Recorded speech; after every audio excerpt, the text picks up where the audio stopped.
edip alkışlasın, Allah özü hayır versin. Amin. Sağ ol. Azadül vatanimiz güzeldir hayat. Güzel okuyor sana. Artırmışsan maşallah. Azadül vatanimiz güzeldir hayat. Görmeyenler hoşbakt olsun bütün kainat. Ay Ali, oğluma kızına kurup koymuşsan, seni de beni de devletinden görünmedi səhlinin.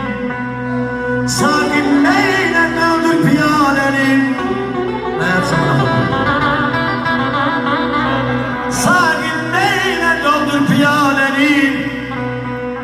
Koy bayram eylesin her misal emin.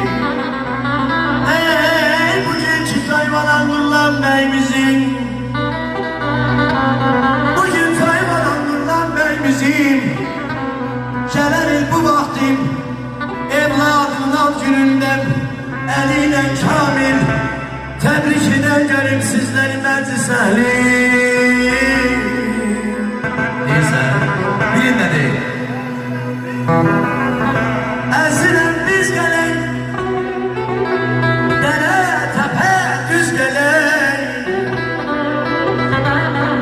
İnşallah Nurlan kardeşimize güzel bir evlat kısmet olsun. Ad koydusundan eliyle bu güzel ansambından biz geley. Habibim, Habibim gel benim ana gözlü ceylanım. Olsun. Yazın sesimize ses yazan var. Yaşa, tamam elim. Yazın sesimize ses yazan var. Bir gün bunu sizden isteyeceğim. Büyütüre. Vaxt olup dünyadan biz söz edende yazılmış sesleri besleyecek.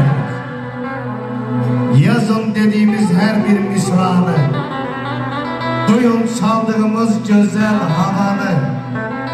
Göylerden gelende ölüm fermana şair sesi kes diyecekler.